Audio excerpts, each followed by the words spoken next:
to cover down on that threat. But just in my time in government, the first term, the drone capabilities by our adversaries have significantly expanded. Their technology is wildly impressive, and they don't care if they lose one. Unlike us, we care when we lose a single one, as we should. In order to countermand that, you are going to have to, in my opinion, alter the domestic intelligence collection priorities on the NIPIF to prioritize who we collect against and what. And the what is the drone technology that we are not sufficiently covering down on right now. Thank you. That's a great answer. Critical infrastructure, especially in the Texas energy section, is increasingly under attack. However, how is the FBI coordinating with private industry and local law enforcement to detect and neutralize cyber threats before they impact the grid or supply chain? That's one of the pillars of what we are trying to do at the Bureau.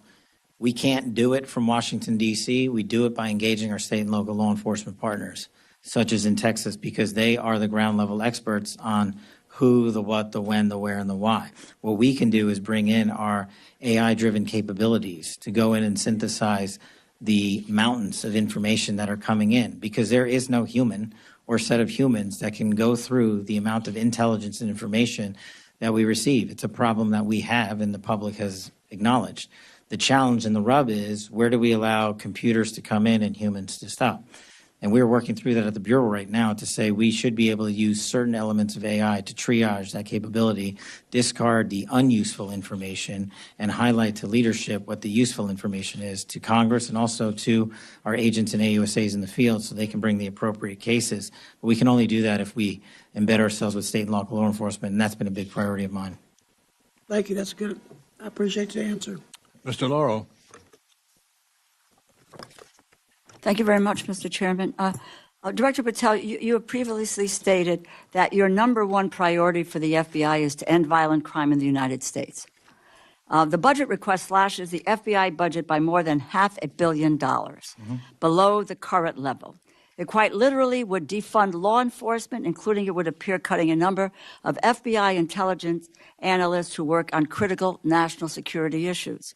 How is it possible to cut more than $500 million, or more than 5% below a hard freeze in the FBI's operating budget, without impacting the law enforcement and national security-related functions of the FBI?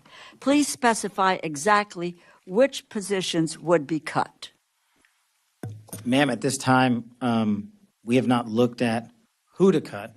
We are focusing our energies on how not to have them cut, by coming in here and highlighting to you that we can't do the mission on those 2011 budget levels. And so what we're focusing on is right now is working with our partners in OMB, the appropriators, to say that we cannot cover down on the mission at the levels that we would have to go to, which would be the 2011 levels, should all the budget cuts you just outlined be implemented. So, but are you talking about coming up here with a budget request that restores the funding that has been cut, that it's a defunding law enforcement? You're talking about $500 million below the current level. How would you restructure the budget to get to what you need in order to be able to make sure that we are not defunding law enforcement and that we are not cutting the analysts that you need in order to be able to do your job and to be dealing with national security issues? I don't understand. You've got a budget request, $500 million less, and you're cutting people. You don't know who you're going to cut. You don't want. Tell us which it is. Are you going to restore that $500 million? You're going to request restoring that $500 million? Well, as I said, I'm not the budget expert, but the budget request that we put in, the FBI, was $11.2 billion, I believe. And we are working through the appropriations process and the OMB process and the skinny budget that we've received to work with y'all to help us get to a number. And I believe if we got back the number you stated, we would not have to cut more FBI. So with a $500 million cut, more than 5% below the hard freeze of the FBI's operating budget, you believe that then this would not impact enforcement, or national security related functions. Then what are the positions? I'm going to ask the question again. What positions are you looking to cut? What is the cuts for this $500 million? Now, apparently that $500 million, you're not in the budget department, but this is your budget. This is your budget. You have to have some idea of what you want to fund or not fund, or where you think you can cut or not cut, and provide that information to OMB. I'm unclear, and it seems to me that you are, as to what should be the budget of this agency, and if it's $500 million lower, what are the positions that you believe will have to be cut in order to reach the mandate that you are bringing forward to us in terms of your budget? Well, that's exactly what I'm saying. That's the proposed budget, not by the FBI. The proposed budget that I put forward is to cover us for $11.1 billion, which would not have us cut any positions. The proposed budget. So the skinny budget is we don't have, the skinny budget is wrong. The skinny budget is a proposal, and I'm working through the appropriations process to explain why we need more than what has been proposed. So in that what budget. do you need? You need $11.2 billion? Approximately. Okay. Now, is that going to be delineated? I don't know what that means in terms of cuts that would be coming up to reach that goal. So there would be no additional positions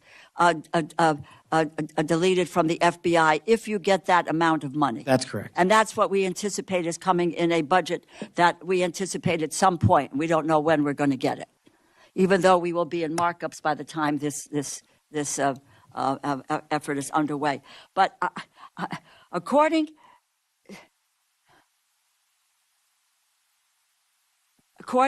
to what we have received from the FBI, there are 904 positions that are currently slated for transfer from Washington, D.C. to field offices that are currently vacant. Is that correct? Yes, ma'am. Okay. This is, what is there any explanation of why these positions are moving to field offices? One of the things we can't seem to get answers to, and this is not you, is programs that are being deleted, programs that are being frozen, dollars are being frozen, programs that are being cut. We don't have any sense on this committee, which is the Appropriations Committee, and making a determination of what we should or shouldn't do, is any evaluation from any agency so far, and I ask this of you, what is the criteria? What are the programs that are going to be potentially left behind?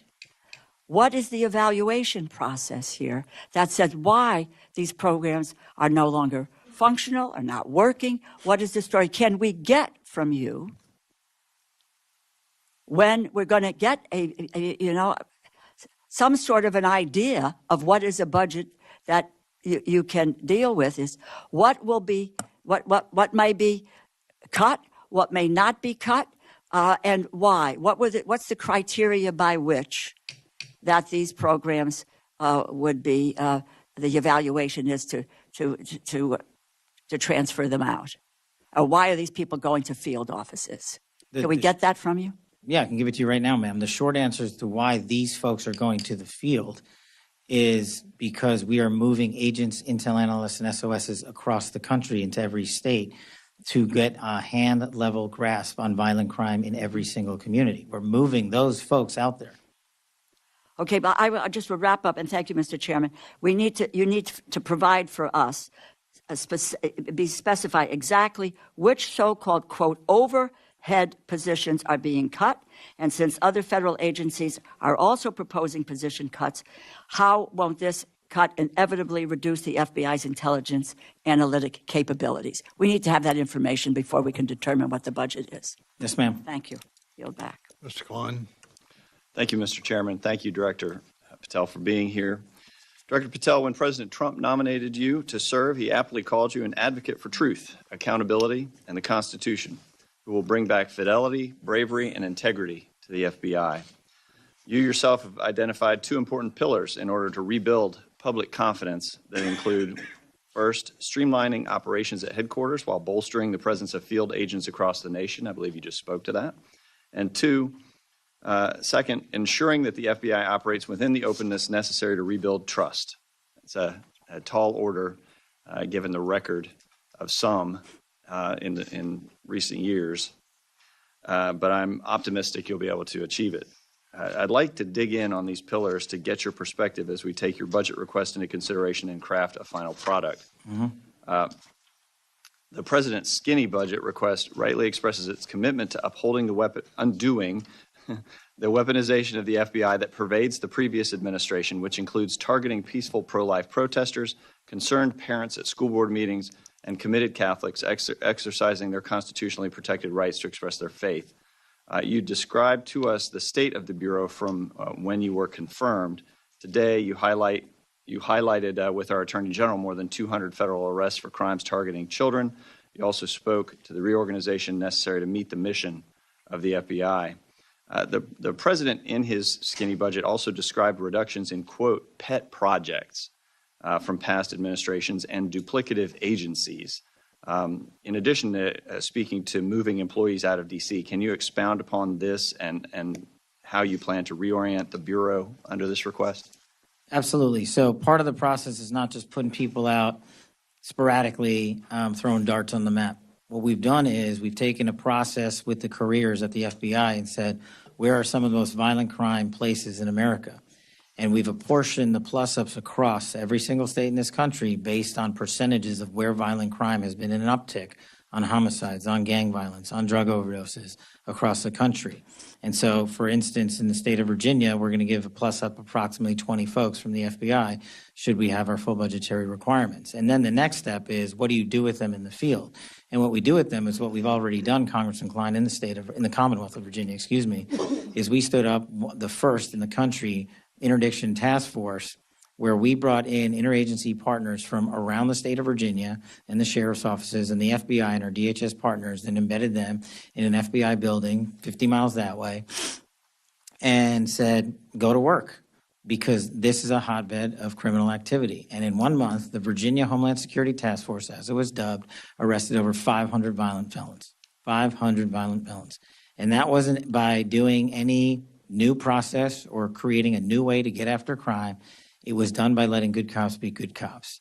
And we want to take that plus up and that model to every state in the country, not because I said it works, but because it actually worked.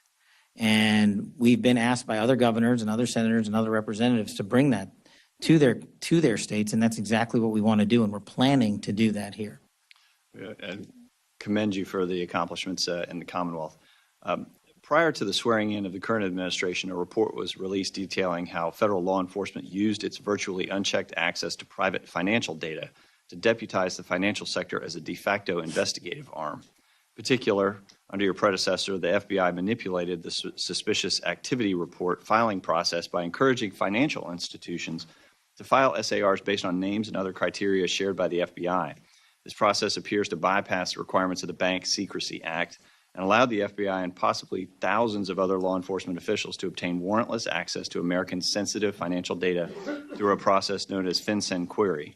Additionally, it appears that though 27,000 federal officials are able to download BSA data onto their own internal agency systems outside the purview of FinCEN regulators through the agency integrated access program. You've been working well with the Judiciary Committee, where I also sit, to provide some transparency into the past actions of the Bureau before your tenure.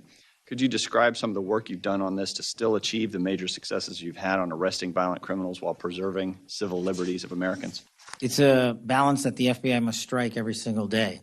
To achieve the law enforcement capabilities, we've already talked about that, but to achieve the capabilities of restoring public trust and working with our overseers in Congress, we must actually work with our overseers in Congress. And every appropriate request for information we've delivered upon. And then it is up to the men and women in Congress to say, we need you to look at X, Y, or Z. We don't think this is working. Can you change this regulation or policy?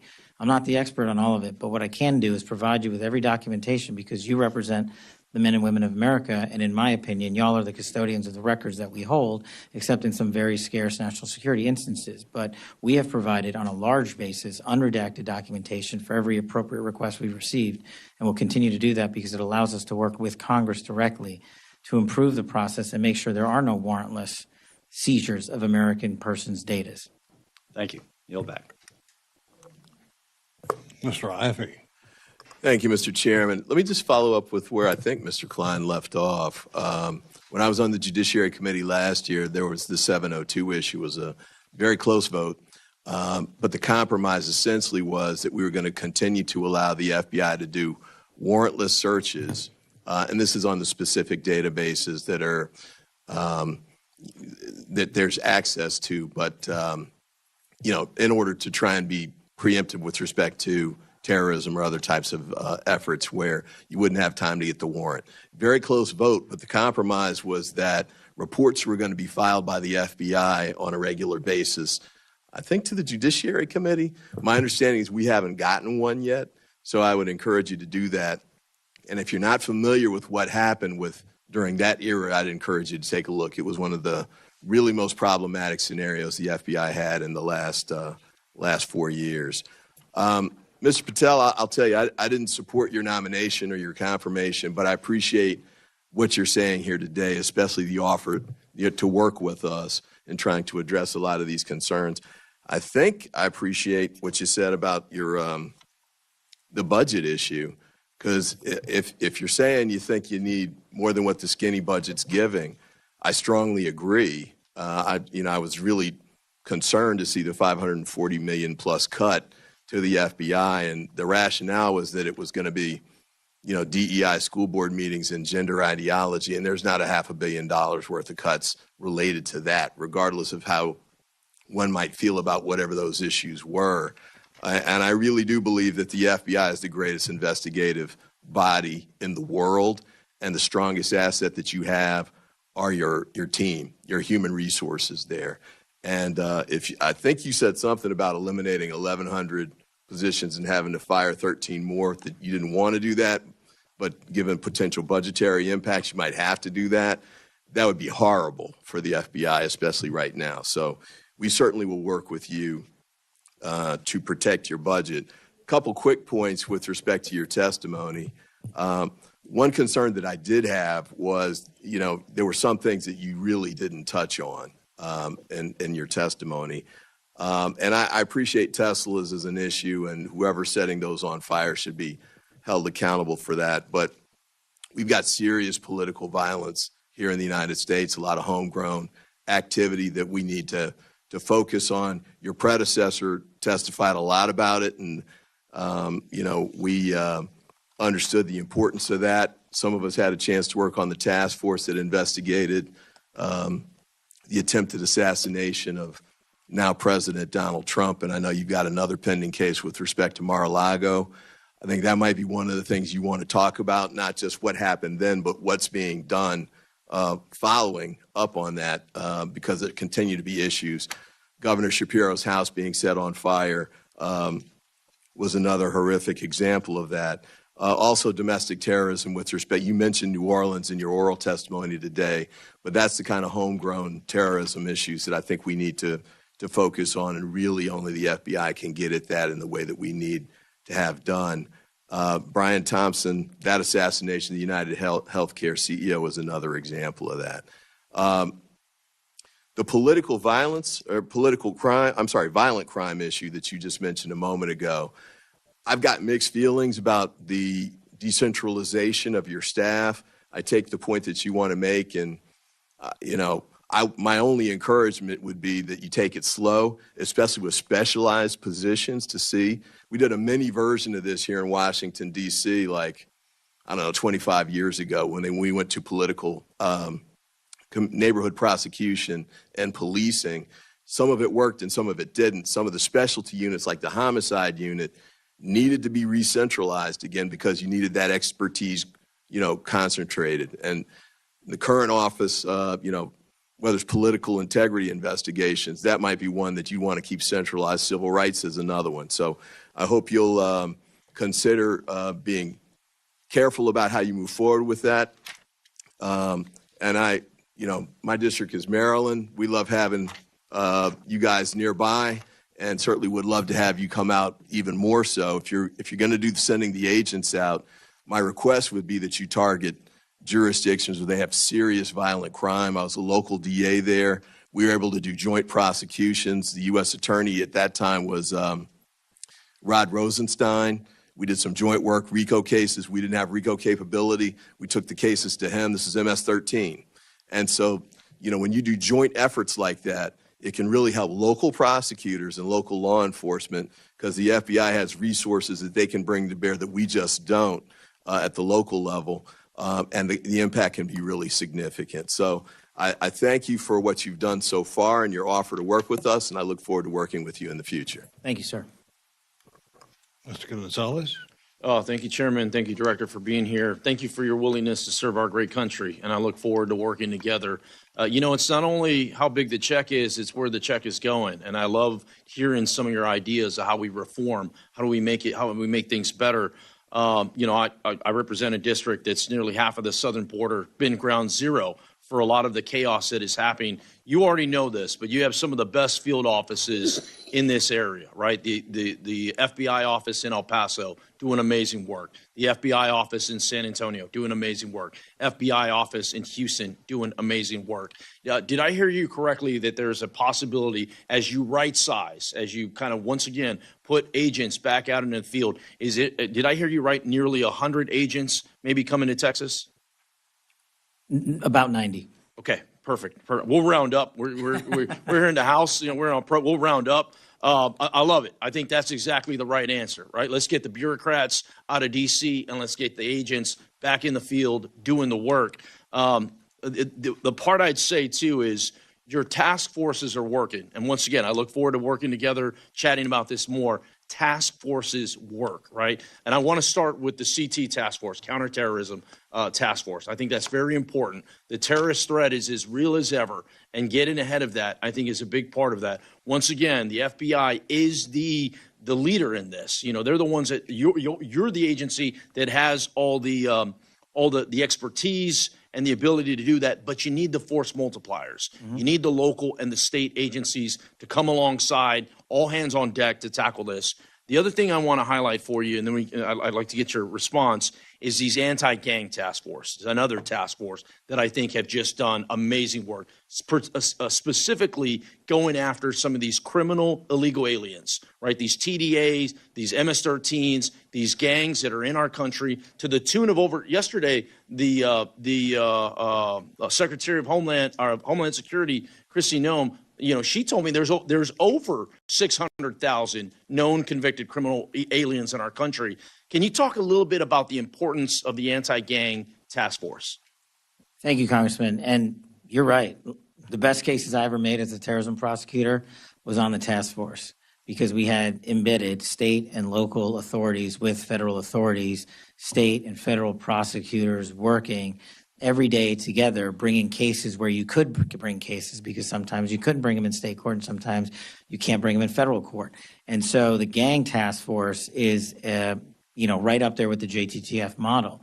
It serves the same purpose by allowing, my best example is the Virginia Homeland Security Task Force. We simply allowed access, placement, and location, and then we got out of the way, we being leadership.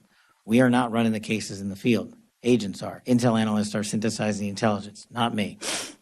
Putting them in simply the same room and giving them some resources. We don't need to recreate or be super innovative. And that's the beauty of the gang task force. The folks in there are experienced career operators at every level that they operate in. They know what they're doing. What they're not currently allowed to do is get together enough. And that's simply what we're trying to do with part of this plus up. And again, and you're right, Congressman Ivey, we're not doing it overnight. It's a process that's going to take about a year if we get it right across the board, because it takes time to transfer expertise, but at the same time, we're not going to gap expertise in headquarters. And just to be clear, we're not taking out the headquarters footprint. We're leaving a large footprint here still. We are just adjusting to the violent crime, and gangs are one of them. I'm spot on. I did a roundtable in San Antonio. We had FBI, we had HSI, we had ATF, we had local law enforcement, we had state law enforcement. I think that's more. We need more of that. We need to turn the volume up on that, and once again move some of the bureaucrats. The other thing, I represent a district it's larger than 30 states, right? And there's a part of my district. One of my counties produces more natural gas than anywhere else in the country. And I want to highlight something for you that has worked. And this is the Permian Basin Oil Theft Task Force. Mm-hmm. And oil theft in West Texas is a real deal, right? Especially with the border crisis that we had to deal with over the last 4 years. And I would ask that you please continue to take a look at that. That is a program, once again, without the FBI being at the core of providing the intelligence and the expertise, it's really difficult for some of these sheriffs and some of these local municipalities to tackle these organized crimes. So as you're working through the budget process, as you're working through what has to stick and what has to go, that Permian Basin Oil Theft Task Force is very important. I'd love to get your thoughts on it the time I have left.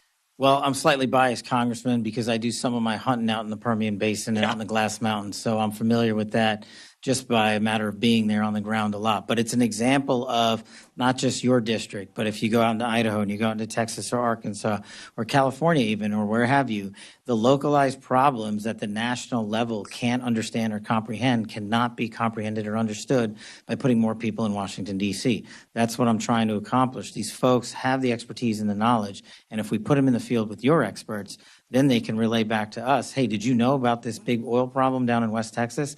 Sadly, most Americans know, but honestly, most Americans shouldn't. It's not their responsibility. It's mine. And so that's what we're working towards. I'm looking to codify that. Love to continue to working with that on that and other things. Thank you again for your testimony today. Chairman, I yield back. Thank you, sir. Mr. Morelli? Thank you, Mr. Chairman, for the meeting, and thank you, Director Patel, for being here. I want to just preface this. I feel important to say that I think while the history of the FBI has not been a perfect one, the goal of the agency has always been focused, as it should be, on keeping Americans safe, the safety of American citizens. And I think I am concerned about, and I think millions of Americans as well are concerned about any suggestions that there will be a political agenda or adherence to the president's agenda as opposed to the safety of American citizens. And I appreciate everything you've said this afternoon, and I'm grateful for it.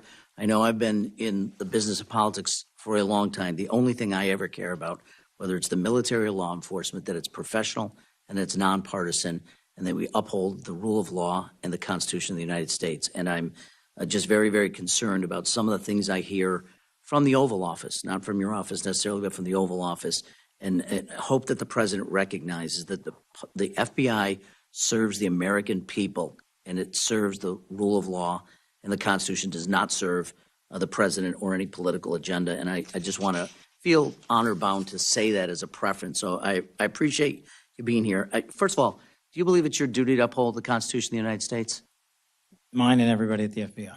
I appreciate that, sir. I want to go back, and I appreciate what everyone said. The skinny budget, as we're calling it, is frustrating for appropriators because it's really hard to tell from the literally 10 lines and 100 words about the FBI what is envisioned here, and it calls for a cut of, as we've talked about, $545 million. I gather, as I'm piecing this together, I think roughly speaking, the proposed budget is about $10.7 billion. The president has asked for about 10.2, rough numbers. You're suggesting 11.2, which would be about a $500 million increase. And I think I share, as my colleagues do, some interest in, first of all, recognizing what that increase would be and how it would accrue to the benefit of the American people. Can you just quickly, and I have a couple of different questions I'd ask you, just tell me where you would focus that increase on, because I'm concerned about the proposed cut, and we have virtually nothing to go on here. Yeah, very quickly, just in the last 3 years, the FBI has, through budget cuts and CRs, left vacant 1,000 permissions approximately every year. So right now, while everybody thinks the FBI has 38,000 employees, we do on the books, we don't have 38,000 humans. So year over year, those cuts have led to book attrition. And in order to get some of those back and some of those vacant slots back, we need to actually fund them. And the rest of the funding would go to preventing the removal of an additional amount of agents. Well, look, I'm sure you share our frustration. You probably didn't like the proposed budget any more than I think many of us did. So we would encourage you, as you're speaking to the president, to encourage him both to speed up the process and also to consider some of your recommendations. Earlier this week, there were reports by the Attorney General's plans to dissolve the Organized Crime Drug Enforcement Task Force by September 30th of this year. I find this deeply troubling. The task force's recent success in my district, just last week, we removed over 200 grams of fentanyl from the streets of Rochester, New York, where I'm privileged to represent. I did send earlier today a letter to the Attorney General, which I would ask unanimous consent to enter my letter into the record, but expressing my concern over the decision and reminding the Attorney General that funds appropriated by Congress for fiscal year 25 are required to be spent, and the legality of the decision aside, the FBI is an important member of that task force. I wonder if you could just share with me the importance of the work to national security and to the public, and how, if you've been consulted, and what your views are on the efforts to decommission it. I believe are you referring to OCDEF, sir? I'm sorry? Are you referring to OCDEF? Yes, that's correct. My understanding, and I'm not going to speak for the Attorney General on how the department views it, is that the cut is only to one singular office, not to the OCDEF program writ large, which the FBI has a large authority over. And so I have not been informed yet, and again, I'm not speaking for the AG, that the OCDEF program itself would be shuttered in any way.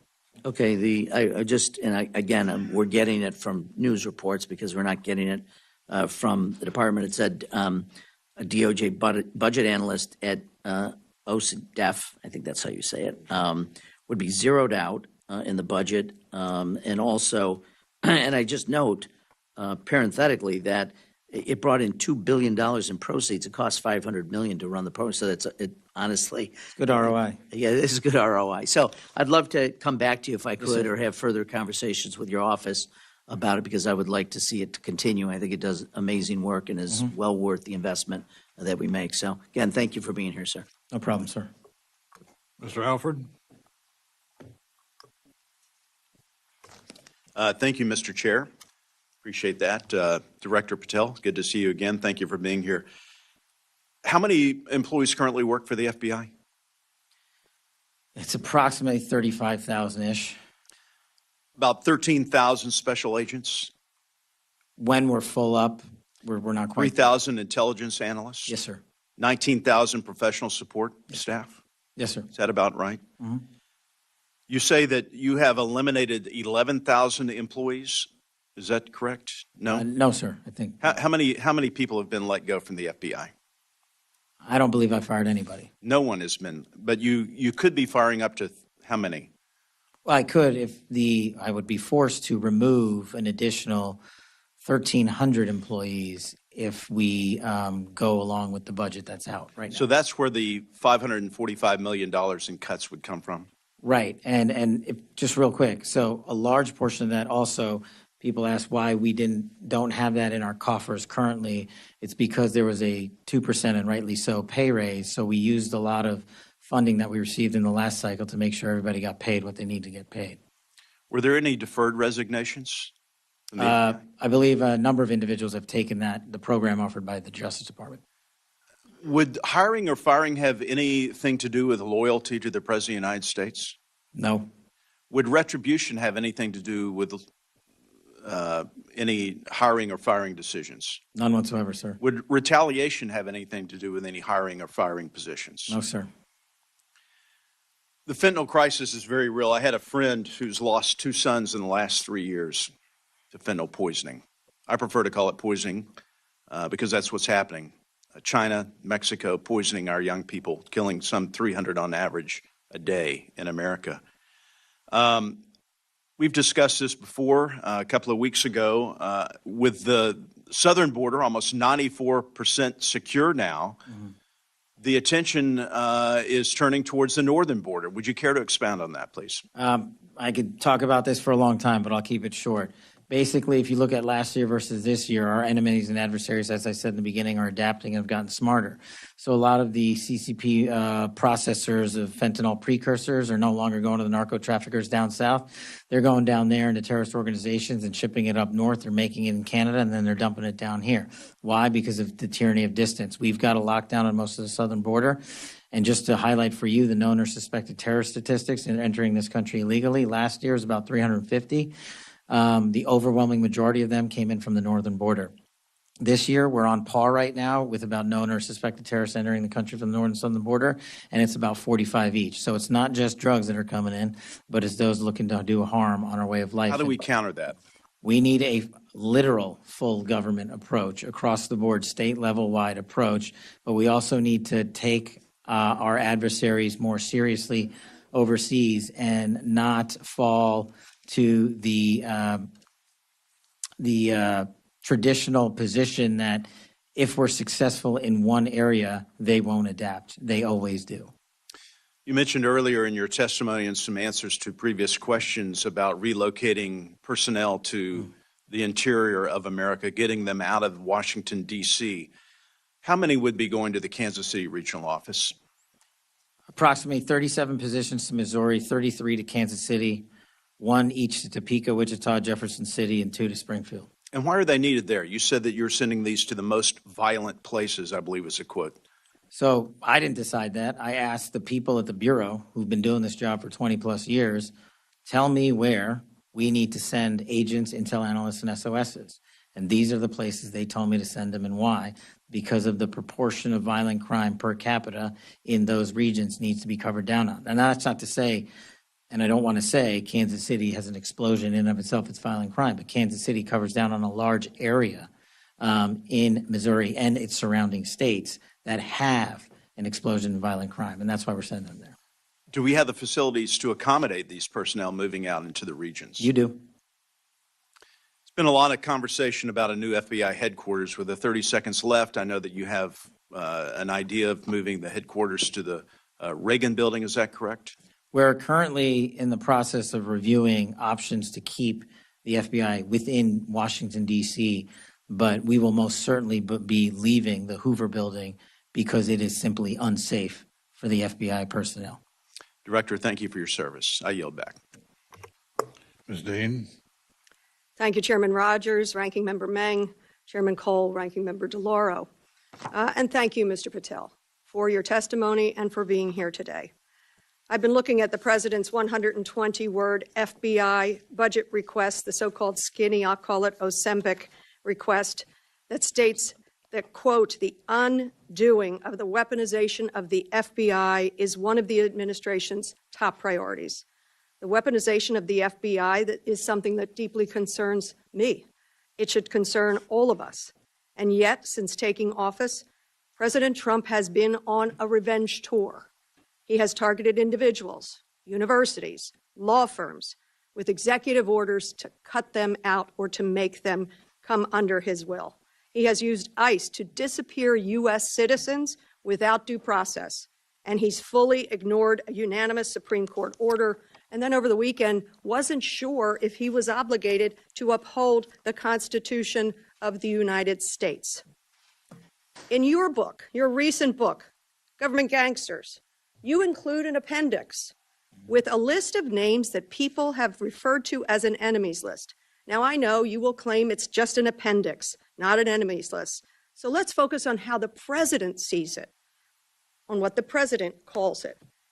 And you proudly display his quote on the front cover of your book.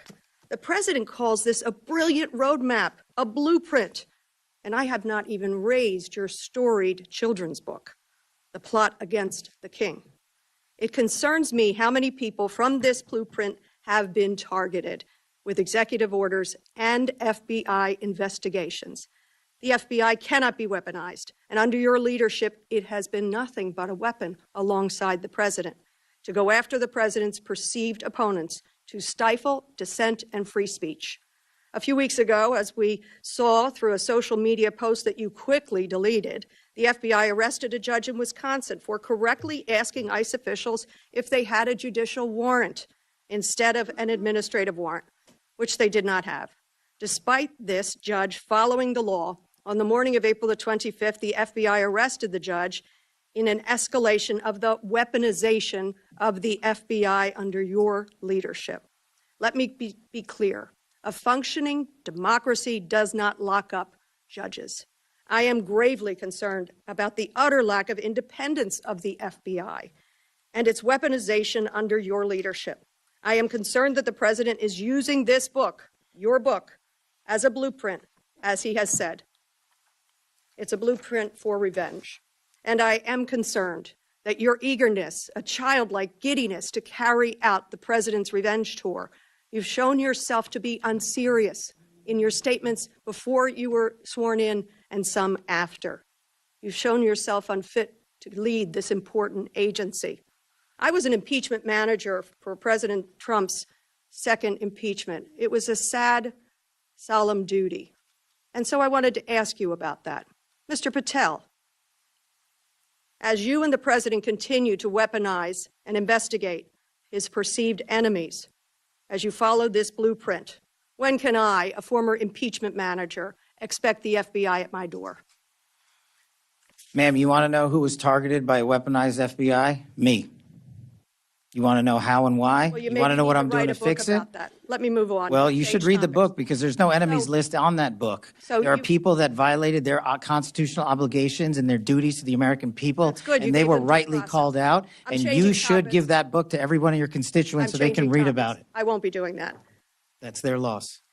During your Senate confirmation hearings, you repeatedly denied having any involvement as a private citizen in the firing of FBI officials who engaged in the prosecution against January 6 insurrectionists, the violent rioters who beat and killed Capitol police officers, and whom you referred to as political prisoners.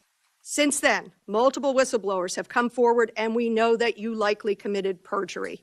At the same hearing, you claimed you were not familiar with Stu Peters, an anti-Semitic Holocaust denier, despite the fact that you appeared on Mr. Peters' podcast 8 separate times.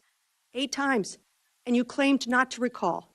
Mr. Patel, my second question is, should we worry more about your memory or your veracity? We should worry more about your lack of candor. You're accusing me of committing Veracity? perjury. Tell the American You people didn't how know. I broke the law and committed a felony. You did. Have the audacity to actually No, put the all facts right, then forward the answer is instead of both. lying for political banter so you can have a 20-second answer donation hit. The answer is both. I believe that the The men and answer is women of you're the failing, not I me. reclaim my time. Go ahead.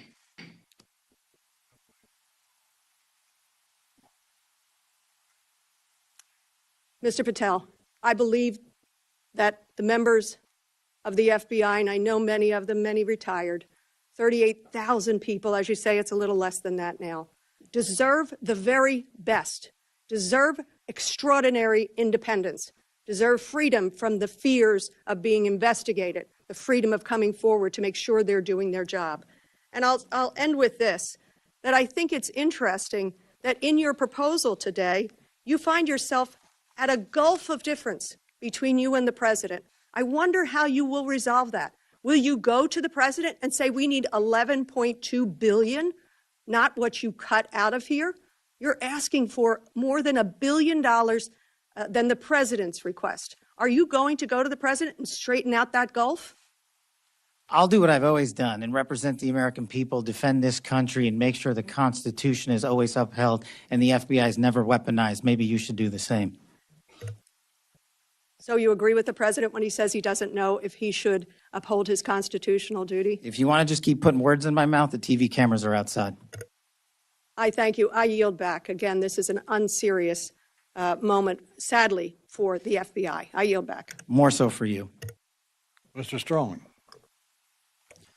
Thank you, Chairman Rogers. Director Patel, thank you for being here today. I'd like to also extend my thanks to your staff and the hardworking men and women of the FBI and for restoring America's trust in the FBI. I'd like to commend your efforts to move FBI personnel into the field rather than into the Beltway, where their work can be the most impact. Let me start by shining a light on my district, Alabama's 5th Congressional District, which includes Huntsville, Alabama, and Redstone Arsenal. The FBI's presence at Redstone Arsenal dates back over 50 years to 1971. Currently, FBI Redstone seats over 2,000 personnel and includes personnel from 20 of the FBI's 30 sections. Time and again, North Alabama has answered the call to support the FBI with a second-to-none workforce, state-of-the-art facility, and plenty of room for cost-effective and responsible growth. Director Patel, a few weeks ago, you visited Redstone Arsenal in my hometown. Could you share with us what you saw while you were there and the impression the visit left with you? What I saw while I was there was the best example of what I've seen when appropriators work with the Bureau to defend the nation. And I wish everybody would go down to Huntsville, Alabama. It is our premier experienced law enforcement capability center and training facility that the interagency only wishes they had. What we have down there in cyber, in long-range missile defense capabilities, nested there with NASA and the Department of Defense, and further programs, including our Terrorism Explosive Device Center, which the world relies on to stop bombs from going off, and so much more is down in Huntsville, Alabama. And the reason it's there is because appropriators were brilliant enough to provide a space outside of Washington, D.C., to take a geographic footprint and save money instead of rebuilding here in Washington, to do it for half the cost in Alabama. And that's why we're moving 500 FBI employees this year to Huntsville, because the technical expertise they possess, and we do not want to remove from the FBI, is nested in Huntsville and not Washington, D.C. And in order to train the future men and women of the FBI, the DHS, the DOD, and every other intelligence agency we have, they're already asking us, when do we get to go to Redstone? So I encourage everyone to go down there. Director Patel, I applaud your commitment to making America safe again and returning the FBI to its core mission. We must continue to get our dedicated FBI agents back into the field and out of the beltway to protect America. This is there's no better place to achieve this than Redstone Arsenal in Huntsville, Alabama. Huntsville provides the most cost-effective location, distinct partnership opportunities, a high quality of life for personnel, and a remarkable talent pool. Director Patel, could you expand on the plans for moving personnel and programs to Huntsville, as it's often called FBI HQ2? What are the timelines for executing this, and do you have the necessary resources to execute this move? Taking those in reverse order, the short answer is no. So we've got the North Campus and the South Campus down there. North Campus largely constructed and filled. The South Campus has been, the land has been leveled and the plots have been mapped out. And in order to fill it, and in order to build buildings 3 and 4 and 5, as we call them, and the new training facilities that we and the appropriators have already looked into and approved, we're going to need another $160 million to accomplish that. And once those buildings are built in the next 3 years, we will move another 13, maybe it's 1,400 employees down to Huntsville, because again, we are not removing them out of Washington, D.C. to remove them. We need a place that allows their skill set to be met. And it's not in Washington, D.C., and tragically, it's not in Quantico either. I wish it were, because then we wouldn't move them. But that's what we're looking to build is for the future. It also gives us a landing platform in a more centrally located area of the country for these specialized teams to deploy out into the rest of America when something goes boom or when there's a tragic accident. So I am asking the appropriators not only for the $145-ish million to finish the build, but the $60 million for the O&M to keep the facilities up. With the great work occurring in Huntsville, I want to highlight the interagency collaboration between the FBI, ATF, DHS to address bombing incidents and the use of explosives. The FBI's Hazardous Device School, Terrorist Explosive Device Analytics Center, or TDAC, are located at Redstone. The ATF's National Center for Explosive Training and Research and the U.S. Bomb Data Center are also located in Huntsville. Likewise, DHS routinely collaborates with these partners, specifically their Office for Bombing Prevention. Director Patel, could you talk a little bit about the interagency efforts to address bombing incidents and the use of explosives? Yes, I'll try to be brief. Just like with drone technology, our adversaries, when it comes to explosive devices, their technical capabilities have exponentially increased. And in order to keep up and stay ahead and not behind of the boom, what we have to do is train. And this is another point of training for Redstone Arsenal. Everyone that's qualified as a bomb technician in the FBI and the rest of the country gets that training at Huntsville, Alabama. And that's the reason we need these schools to exist. So to stay ahead of the fight And these explosive devices that are being engineered in people's basements in places across the world and they're being shipped here, we need to know how to shut those off before they explode, and that's what Redstone does. Thank you, sir. Mr. Chairman, I yield back. Mr. Fan. Yes, sir. Thank you, Chairman. Thank you, Director Patel.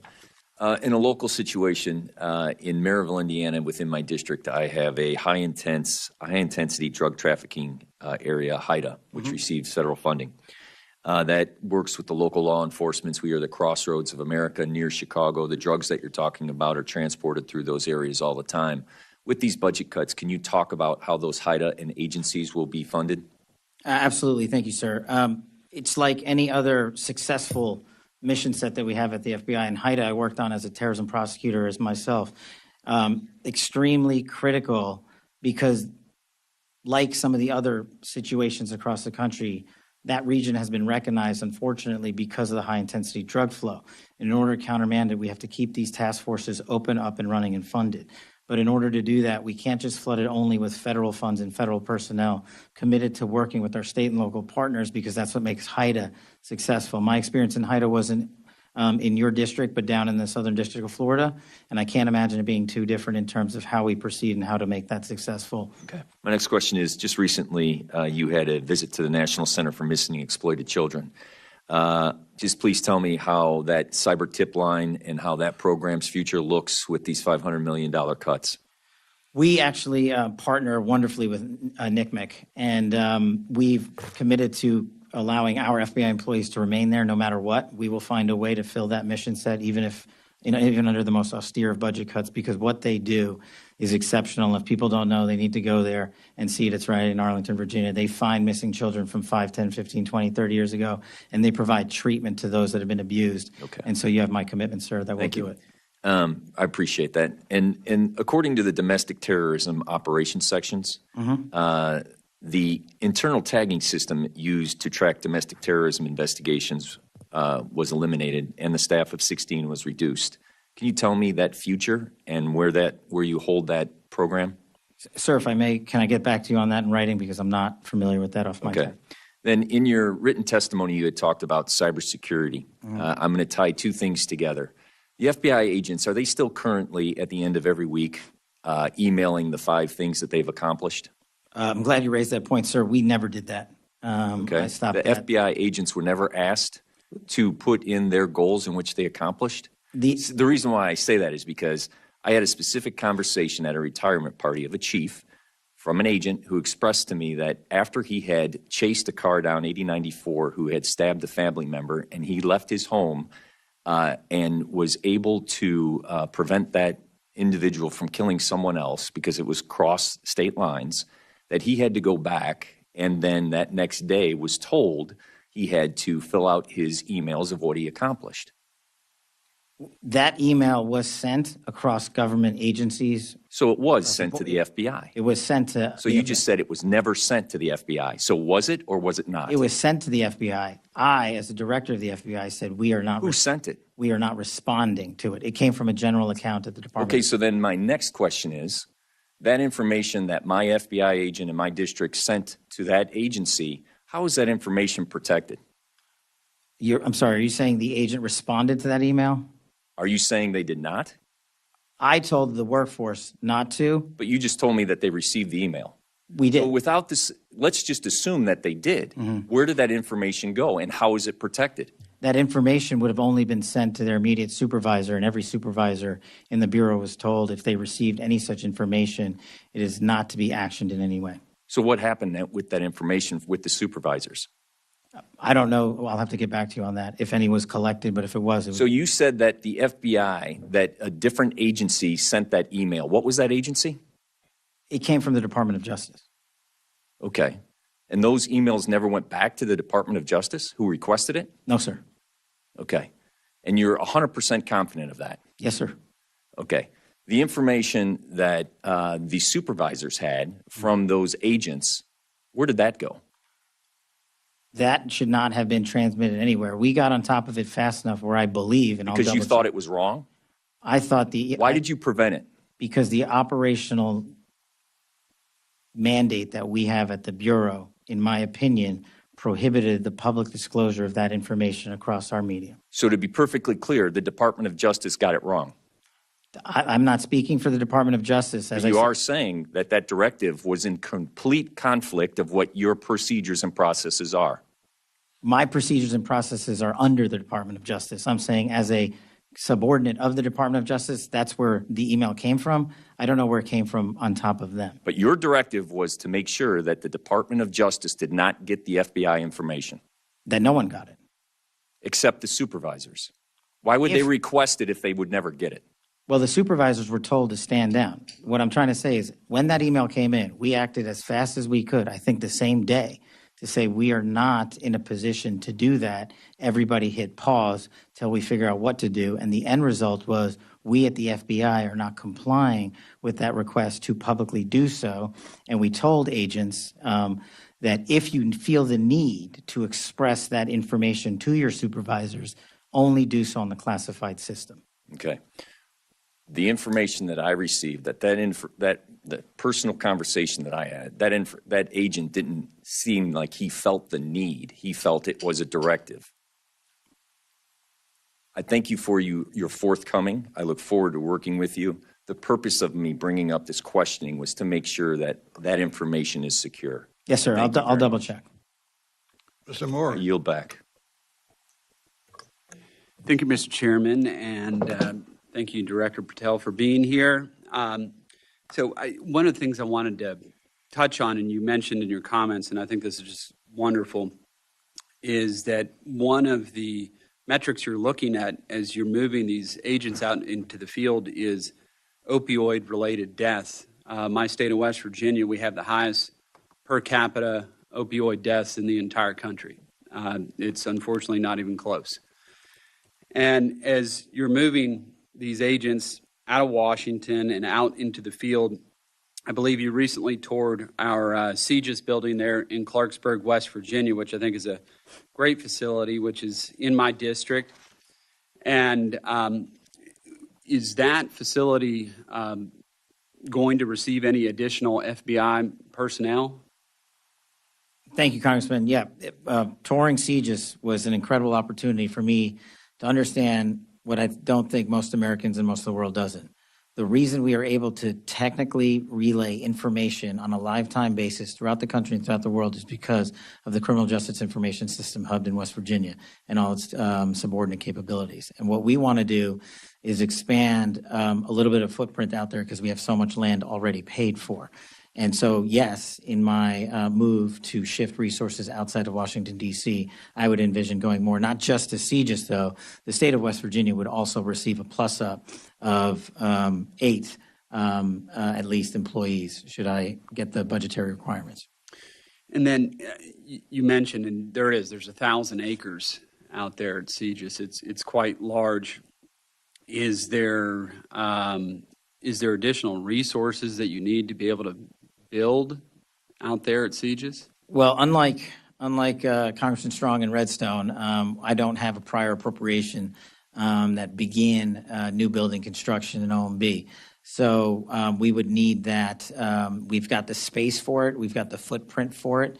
And we have already the manning to move into it. And what we have is aging systems that are aging out in Washington, D.C. and the NCR that either would have to be upgraded here at a monumental expense or moved right out to West Virginia.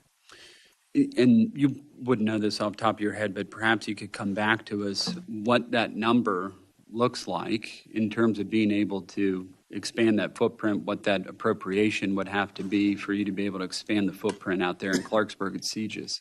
Sir, I could get back to you on that in writing. Yeah, that would be great. So you said in total it would be it'd be 8 additional agents that'd be going to West Virginia, or outside of CJIS? Outside of CJIS. Yeah. And then how many additional at CJIS? In CJIS, we are looking to move in. The problem is almost every seat in CJIS is filled. Oh, okay. So that's the issue we're running into because we've maxed out our spacing there. So to have a bigger footprint, we would just need new space. Okay. And Mr. Chairman, if it's appropriate, maybe perhaps we could engage in a conversation to identify, if appropriate, some additional resources to help Director Patel seat these individuals since we don't have the space currently out at CJIS. We got the acreage. We got 1,000 acres out there, but we just don't have that. So maybe that's something you could follow up with the chairman Yes, and sir. his staff with.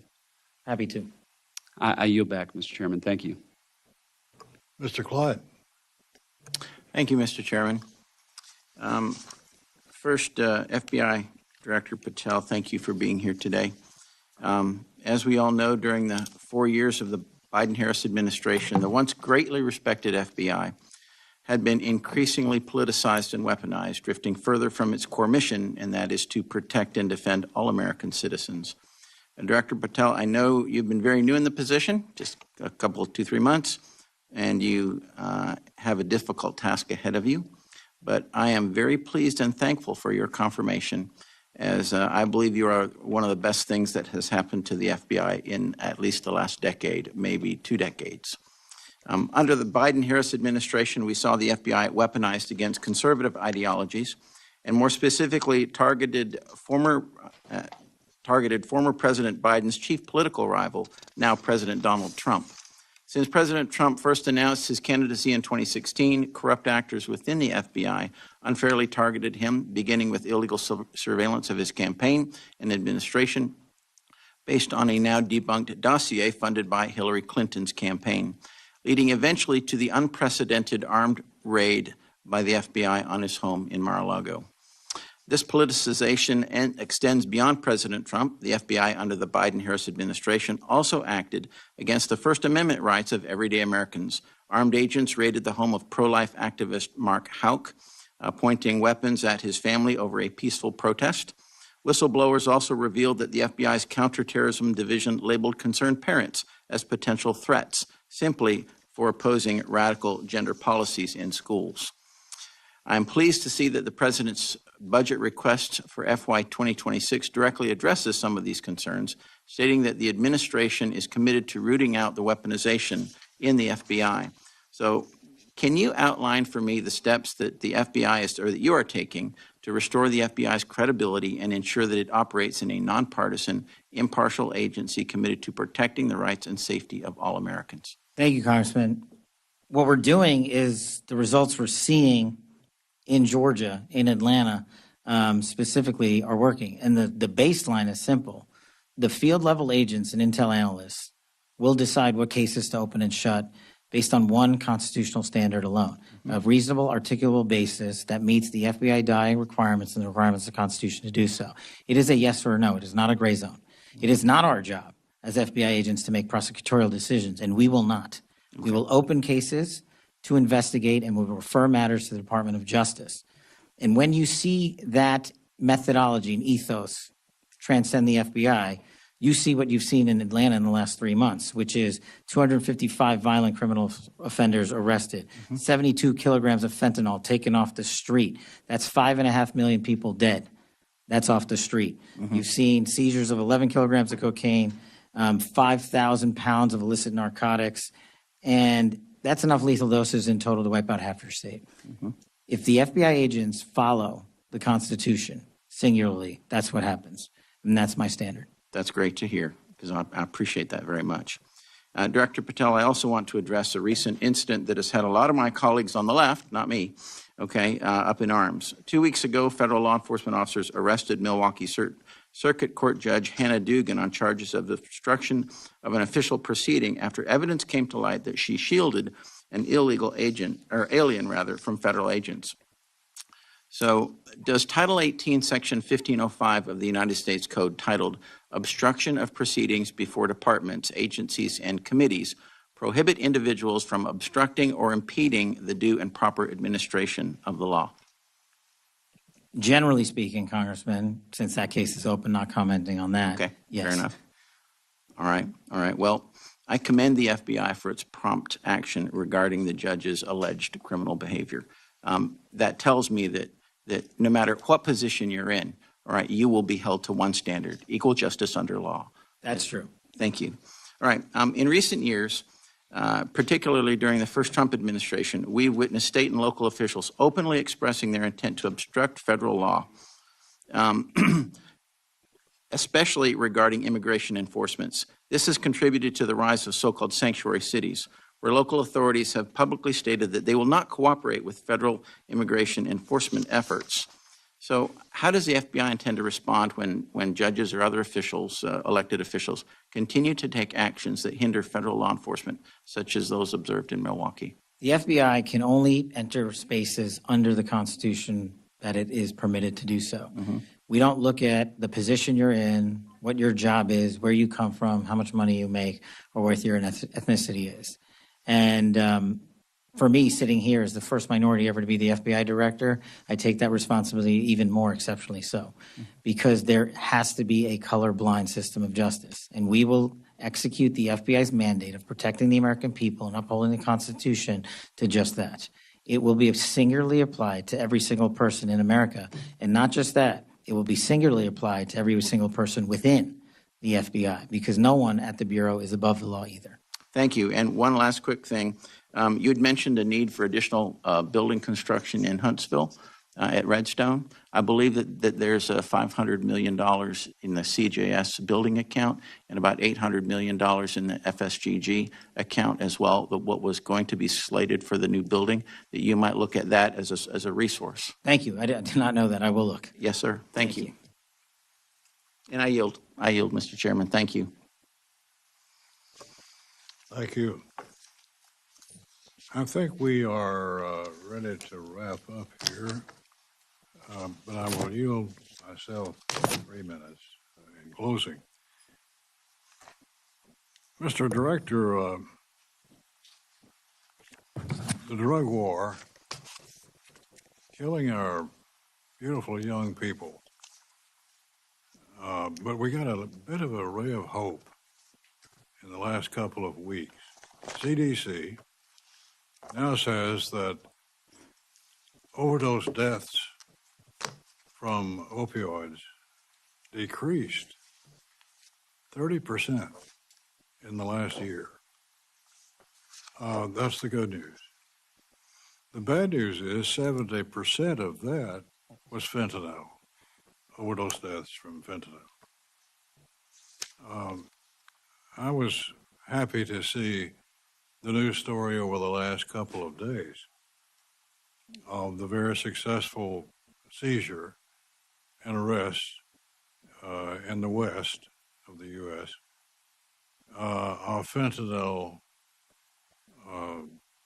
seizures. The cartels are the culprit. The drugs are bad, but they have to have this national, international organization in place, infiltrating every metropolitan area in the U.S. and otherwise.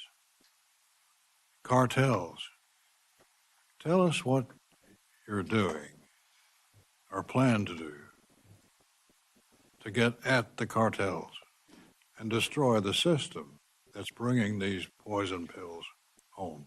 That's just it, Mr. Chairman. So in the first couple of months since we took over, we just 1 month ago, extradited 29 Mexican national committee. It is an extreme honor and a privilege to be sitting here today as the 9th director of the FBI. President Trump has set some priorities out and a new focus for federal law enforcement. The FBI has heard those directions, and we are determined to deliver on our crime-fighting and national security mission with renewed vigor. I'd like to highlight just a few things the FBI has undertaken in the few short months that I've been at the helm. We have apprehended 3 of the FBI's most top 10 wanted fugitives in the world. 3 in less than 3 months. We've joined our partners at DHS and conducted targeted operations to round up fugitives around the country. For instance, in Massachusetts alone, we apprehended 370 violent fugitives. We seized, along with our partners at DHS and the Department of Defense in one operation down off the coast of Florida, 44,000 pounds of illicit narcotics. That's $500 million of pure narcotics that would have hit the streets, are now off the streets permanently. And as part of Operation Allied Corridor, we've targeted approximately 3,000 illegal aliens with ties to criminal organizations who are eligible for deportation or removal. Children.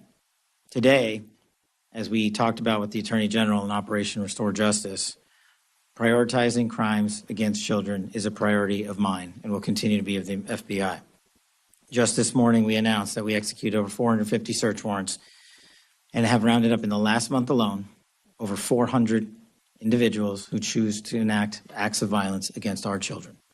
205 in the last week alone, to include individuals in positions of trust, such as teachers and law enforcement officers.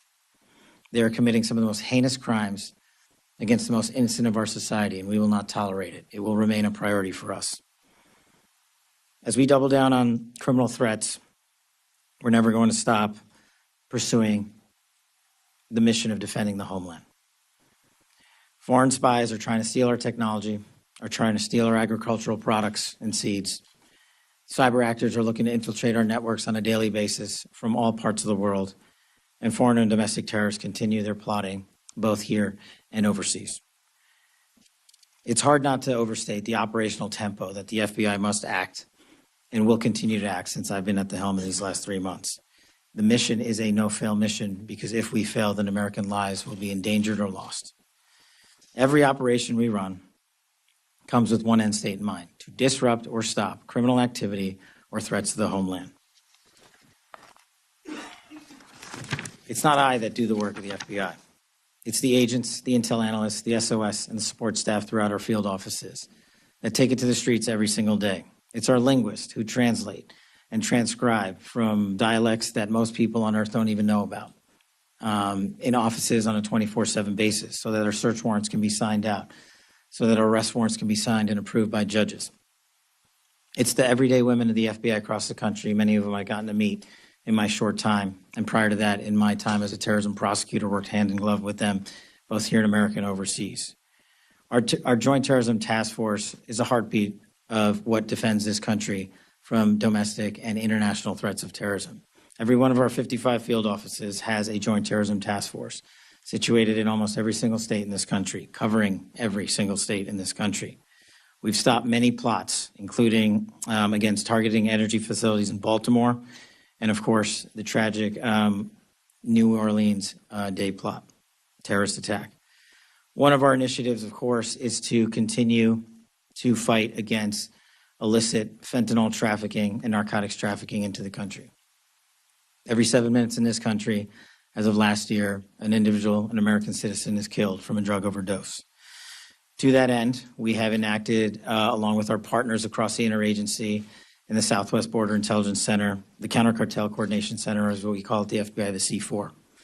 We have flexed assets over to that area and are using it as a regional hub to countermand the narcotics coming across the southern border. It's important efforts like these that not just stop the narcotics traffickers and narco-terrorists from entering our country, but from pouring drugs in. We must work with the interagency to accomplish this goal. We will work with the interagency to accomplish this goal. It's not an FBI mission alone. We will partner with anyone and everyone willing to achieve this mission set. In one of my first actions as director, I gave my agents and intel analysts an opportunity to go out and serve in the field. And many of those individuals took that opportunity and have requested to be redeployed into the field, into every one of your states across this country. We are moving more than 1,000 positions outside of the Washington, D.C. area.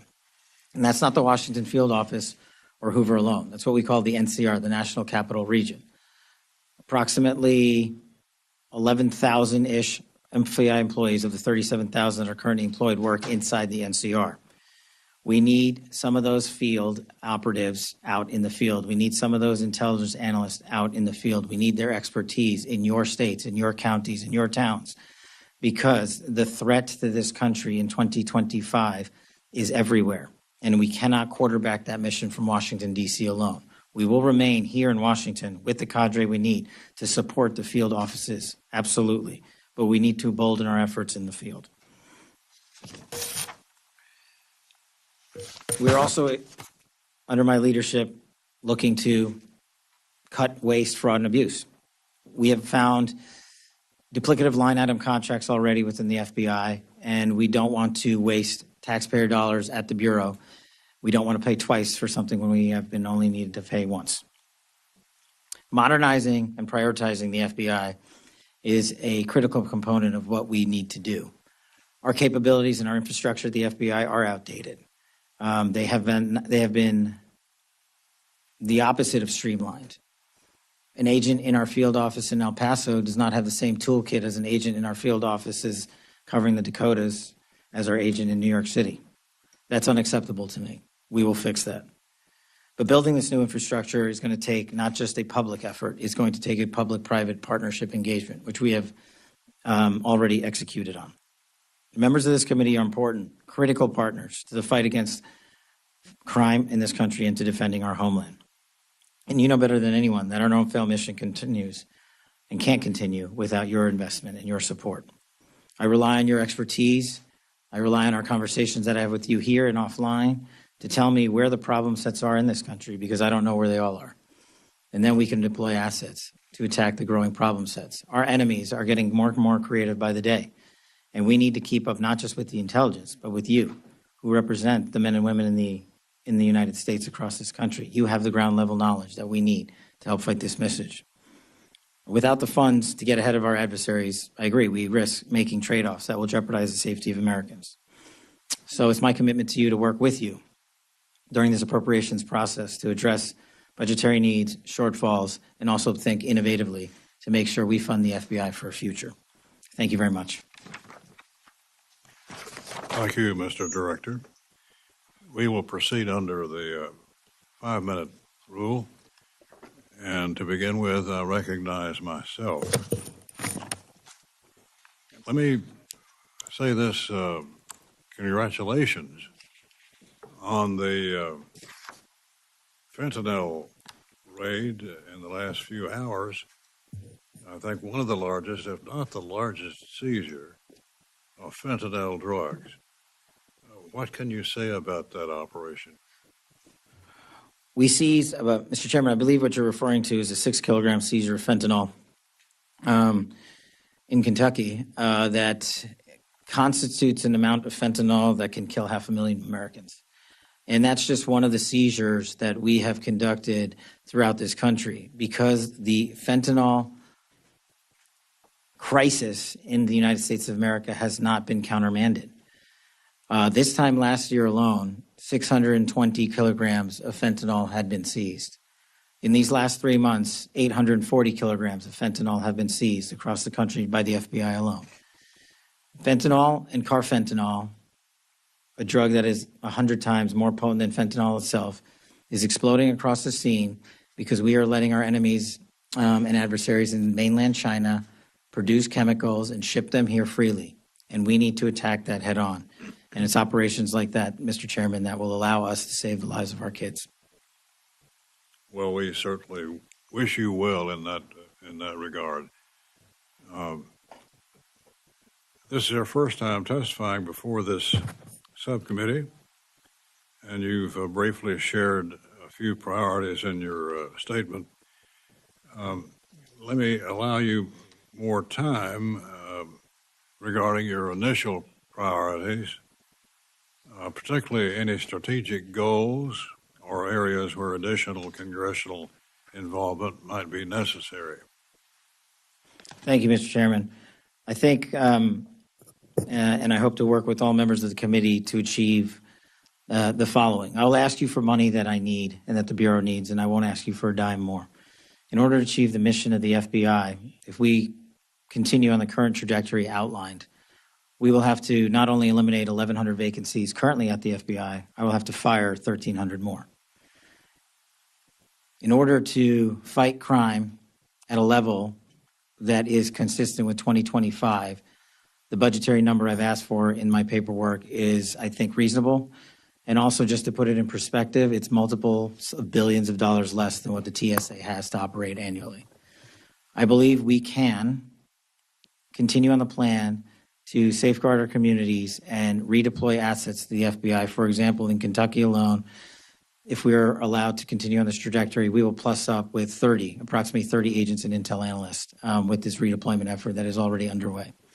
That will allow more agents to be in the field and conduct more seizures of fentanyl, prevent more acts of violent crime, and stop more murders and stop more gangbangers.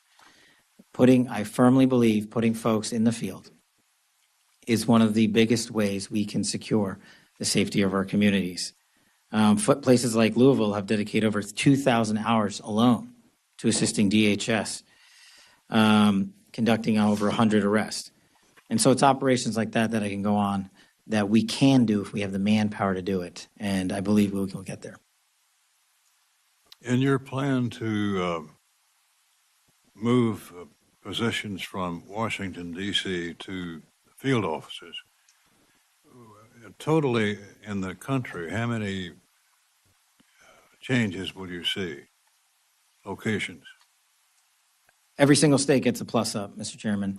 We have 55 field offices, a little over 300 resident agencies covering down in some large swaths of geography, like the Dakotas and Montana and Idaho region, which don't themselves have what we call a special agent in charge. But covering down on this plus up allows us not to just send agents and intel analysts to our field offices, but our resident agencies as well, which cover down on this geography to include tribal lands. I just met with the leaders of every tribal community in the country here in Washington, D.C. 2 days ago, and I told them the crimes that are happening to individuals like Emily Pike, a 14-year-old who was dismembered on a reservation in Arizona, and her mother asked me to find her arms because they only found a piece of her body. A crime like that occurs everywhere in this country, tragically, and they will not receive any less attention from this FBI because it occurred on tribal lands. But allowing a plus up will also allow us to engage the tribal communities and the leaders that I asked for their help in letting us on and work with them because they face the same violent crime everyday Americans do. How will you judge the impact that this effort will make? I think we've already seen it, Mr. Chairman, in just the sheer amount of fentanyl alone, when you look at this time last year versus this time this year. When you look at the number of arrests of violent criminals this time last year versus this year. And that's just with a short-term surge to the field that we've done in these last couple of months. The long-term push to the field will take much longer. Well, thank you for willing to serve. And we wish you well and will be supportive of your efforts. We want to see the FBI back to its former glory. And we think you're the man that can make that happen. So our best wishes to you. Thank you, sir. Ms. Ming? Director Patel, since 2022, the executive branch has been legally required to operate and maintain a publicly available system to which apportionments are posted. As you know, apportionments are legally required by the Anti-Deficiency Act. They are formal federal budgetary accounting documents that are legally binding on federal agency, and OMB uses them to tell agencies how and when they can spend legally appropriated funds. Beginning in March, this OMB stopped making these documents publicly accessible. You stated in your confirmation hearing before the Senate Judiciary Committee that you want to work to get public trust in the FBI back. It would seem to me that transparency and public reporting about where and how the Bureau is spending money would help in earning back public trust. As the leader of our nation's principal federal law enforcement agency, will you commit to making the FBI's account-specific apportionments publicly available? Absolutely, so long as I have the appropriate request.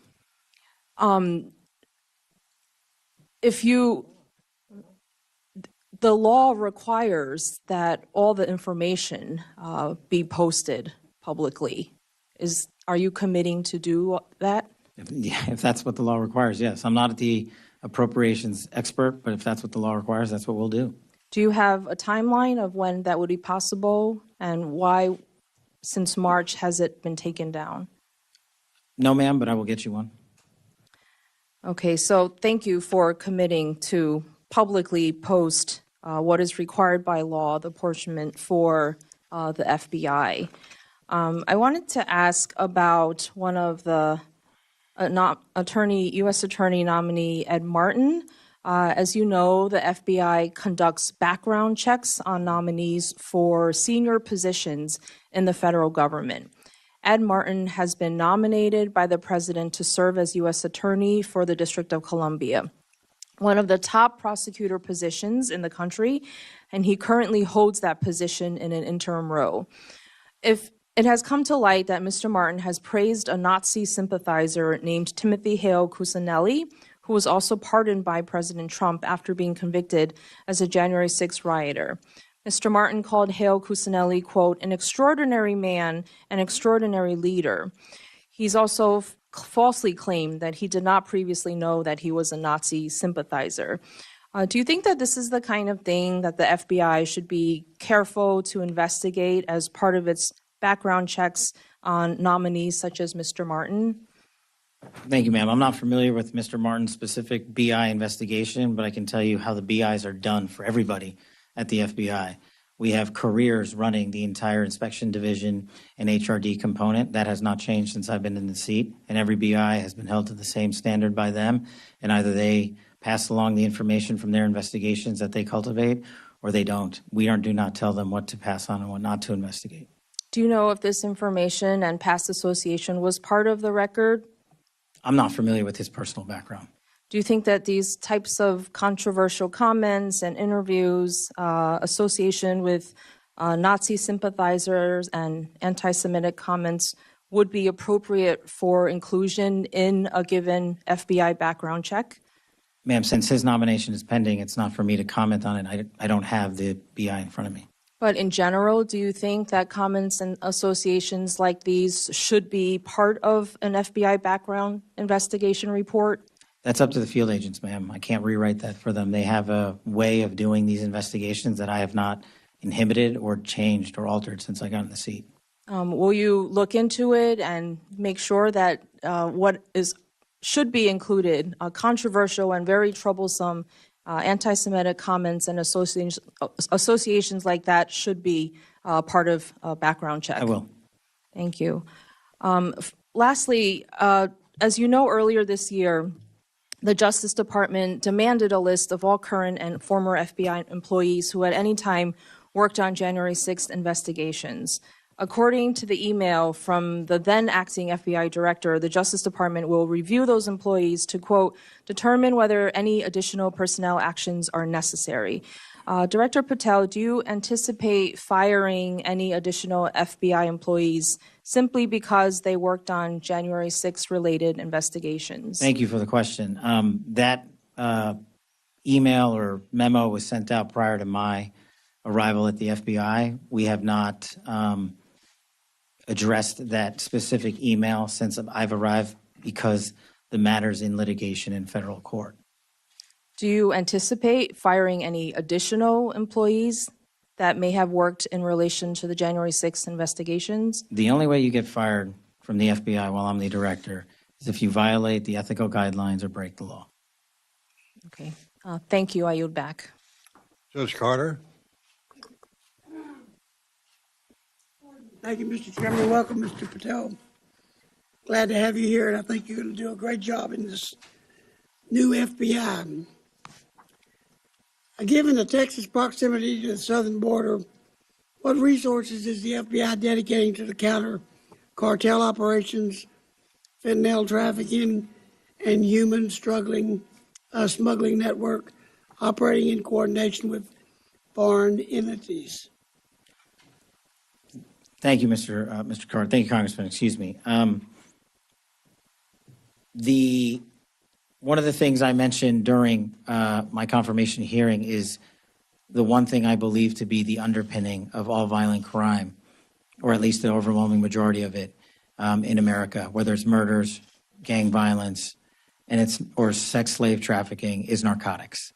And narcotics, unfortunately, are pouring in not just on a border state, but every single state has become a border state. So to countermand that, we stood up the SBIC just next door in Arizona, the Southwest Border Intelligence Center. And the FBI's mandate there at the Counter Coordination Fusion Center is we have already sent dozens of agents and analysts out there to countermand the entire narcotics flow and interdiction process at the border. Specifically, when it comes to the state of Texas, sir, we will, if the appropriations process allows, augment the number of agents and analysts in the field and SOS support staff by over 85.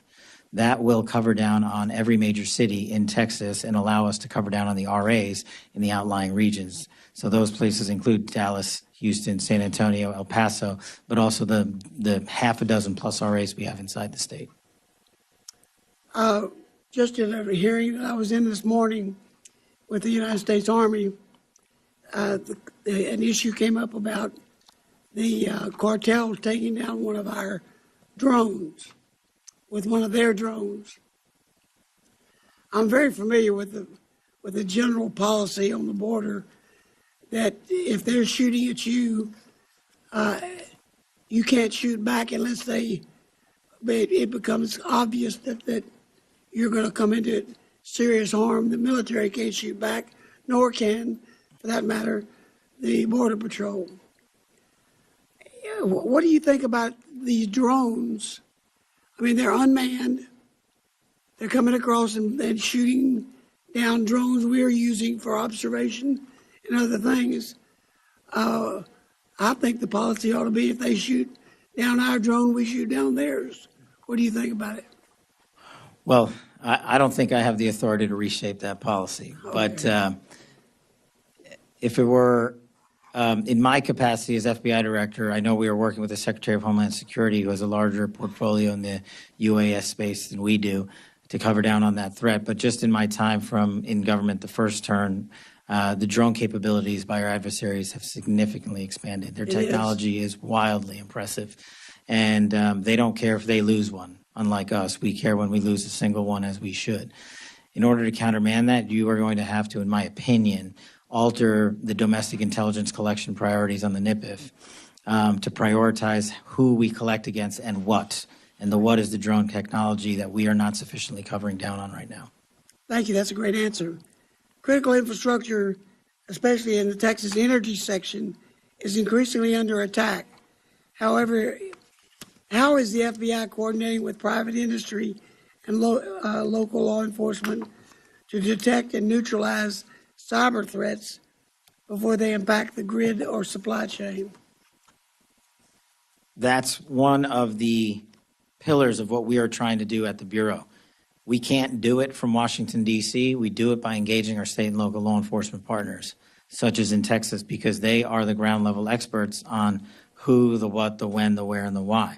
What we can do is bring in our AI-driven capabilities to go in and synthesize the mountains of information that are coming in, because there is no human or set of humans that can go through the amount of intelligence and information that we receive. It's a problem that we have and the public has acknowledged. The challenge and the rub is, where do we allow computers to come in and humans to stop? And we're working through that at the Bureau right now to say we should be able to use certain elements of AI to triage that capability, discard the unuseful information, and highlight to leadership what the useful information is, to Congress and also to our agents and AUSAs in the field so they can bring the appropriate cases. But we can only do that if we embed ourselves with state and local law enforcement, and that's been a big priority of mine. Thank you. That's good. I appreciate the answer. Mr. Laurel. Thank you very much, Mr. Chairman.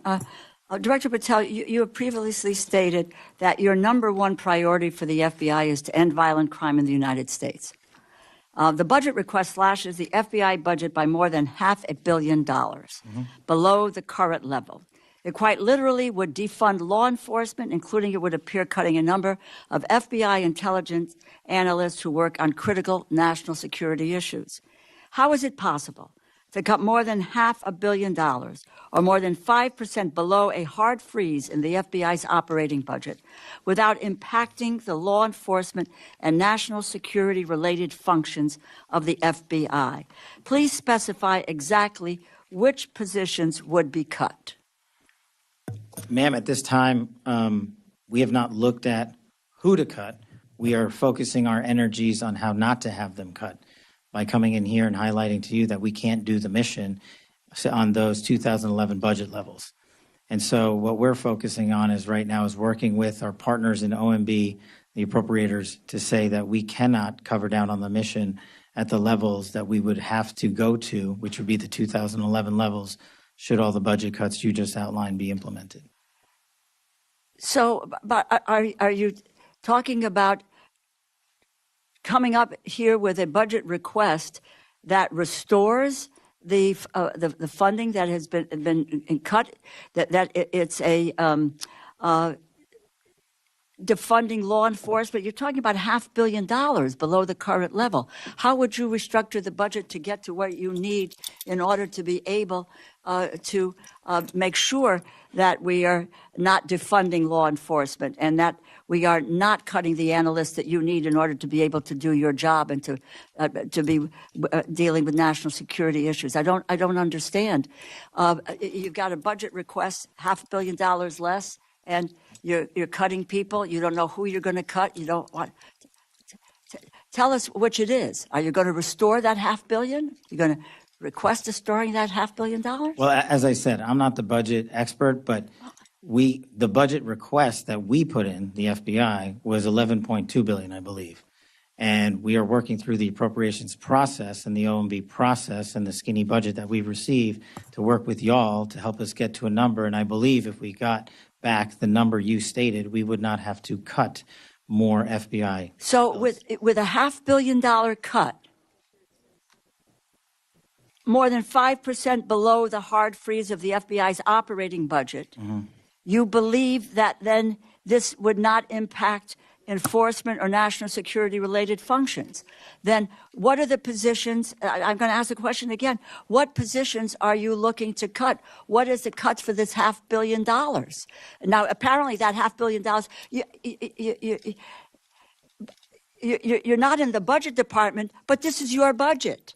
This is your budget. You have to have some idea of what you want to fund or not fund, or where you think you can cut or not cut, and provide that information to OMB. I'm unclear, and it seems to me that you are, as to what should be the budget of this agency, and if it's $500 million lower, what are the positions that you believe will have to be cut in order to reach the mandate that you are bringing forward to us in terms of your budget? Well, that's exactly what I'm saying. That's the proposed budget, not by the FBI. The proposed budget that I put forward is to cover us for $11.1 billion, which would not have us cut any positions. The proposed budget. So the skinny budget is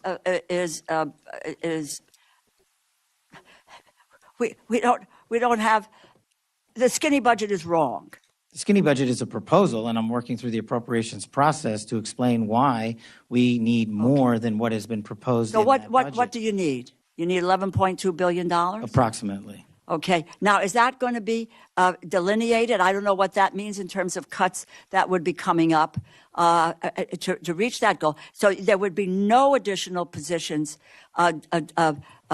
deleted from the FBI if you get that amount of money. That's correct. And that's what we anticipate is coming in a budget that we anticipate at some point. We don't know when we're going to get it, even though we will be in markups by the time this effort is underway. But according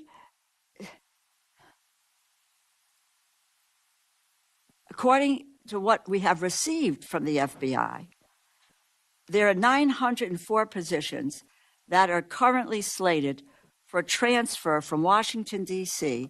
to field offices that are currently vacant.